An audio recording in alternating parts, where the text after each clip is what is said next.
To circular coils A and B, दो circular coil है, coil A और coil B, placed close to each other, if the current in coil A is changed will the some current be induced in coil B and give the reason.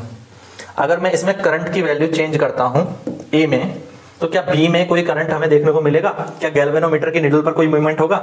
तो answer है yes, movement होगा। कैसे होगा देखो, जब इस coil पर हम करंट की वैल्यू बढ़ाते हैं तो करंट की वैल्यू इंक्रीज करने से इस कॉइल का मैग्नेटिक फील्ड इंक्रीज हो जाएगा। किसका? कॉइल ए का मैग्नेटिक फील्ड इंक्रीज हो जाएगा। और जब कॉइल ए का मैग्नेटिक फील्ड इंक्रीज होगा तो उसके कारण कॉइल बी में चेंज आएगा, कॉइल बी का जो मैग्नेटिक फील्ड है वो भी चेंज होगा, ठीक है। और जब कॉइल बी का मैग्नेटिक फील्ड चेंज होगा तो इसमें कुछ करंट इंड्यूस होगा, करंट प्रोड्यूस होगा, जिसे हम इंड्यूस करंट कहते हैं। और इस फिनोमिना को हम कहते हैं electromagnetic induction.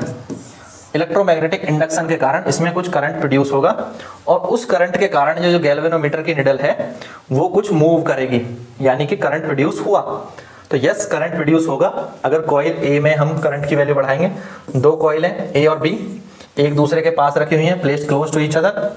When the current in coil A is changed तो the magnetic field associated with is also change, तो उसका भी मैग्नेटिक फील्ड चेंज हो जाएगा। As a result the magnetic field around the coil B is also change, तो this change in magnetic field lines around the coil B induce an electric current. इससे एक electric current induce हो जाता है जिसे हम इलेक्ट्रोमैग्नेटिक इंडक्शन कहते हैं। क्लियर है? ये चीज समझ गए? कॉइल ए पर करंट की वैल्यू बढ़ाने से उसका मैग्नेटिक फील्ड बढ़ गया, चेंज हो गया। तो उसका मैग्नेटिक फील्ड चेंज हुआ क्योंकि कॉइल भी उसके पास थी, तो इसलिए उसके मैग्नेटिक फील्ड में चेंज आया। और मैग्नेटिक फील्ड में चेंज आने से एक इंड्यूस करंट प्रोड्यूस हुआ कॉइल बी पर, जिसे कि हम गैल्वेनोमीटर से डिटेक्ट भी कर सकते हैं। और इसी करंट को हम इलेक्ट्रोमैग्नेटिक इंडक्शन कहते हैं।